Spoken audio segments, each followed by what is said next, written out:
1075 The Game Podcasting is sponsored by Modern Exterminating, a family-oriented company. Professional, honest, and dependable pest control solutions. We're your one-stop shop for all pests.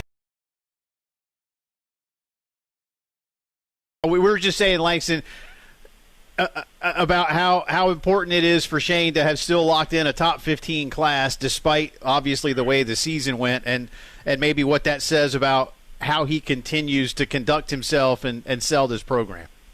Yeah, I mean, I think that's huge because there are a lot of question marks out there, and I think that's one of the biggest things with kids these days, make me sound so whatever, is like they want certainty, right? They want certainty so much that it's going to be, all the way through. I want to see all the green lights all the way through to my senior year, and it just doesn't work that way because, again, things go up, things go down. You hire a coach that was a Hall of Fame coach, and, man, of course we're going to win one game when he comes here, and those things, life happens. So to be able to, in amongst of all this stuff going on, and I think they talked about it earlier on this morning, South Carolina's got a top 15 class still to this point to hold that class together.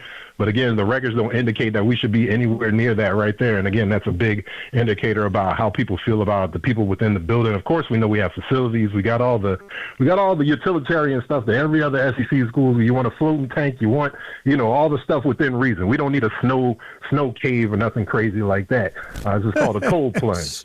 So the whole point is, what's inside the walls. And that's the same thing we say when we visit any organization or school. There's a lot of older schools with a lot of carpet and nostalgia in there, and those are some of the best schools versus the ones that are all, neat with lights and windows. It just feels really sterile. It's all about the people within those rooms and those walls.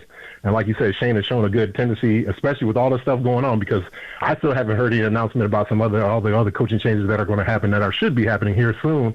You just don't expect that from a lot of kids to have that commitment. That speaks values about how they trust Coach Beamer and the staff and their decisions. Georgia now is to that level of culture that they win games on culture. They do. They come into every game thinking this, we're going to win. We don't know how we're going to win. We're going to win. We might run you over on offense. We might beat you up on defense. We might steal a big play or two on special teams. The fourth-string long snapper might make a big play.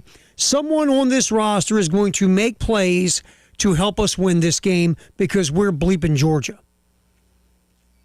And that's where it's at. Their belief system is on such a high level now. It just is. And they win games because they're Georgia.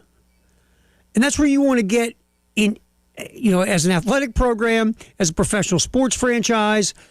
It's just, look, we are who we are, and we're better than you. And we're going to figure out the way to beat you because we're better than you. You might be better than us for 3 quarters. Ole Miss had Georgia on the ropes for 3 quarters. Georgia went, okay, enough of this BS. This has been fun, Ole Miss, but we're Georgia, and now we're going to go beat you in the 4th quarter. That's just who they are. And I know that, some of that sounds like, oh, yeah, Tara, that's that Disney eye roll and stuff, but it just, not many teams reach that level where their culture just starts winning games because they've done it for so long on such a high level. They just believe they're going to win.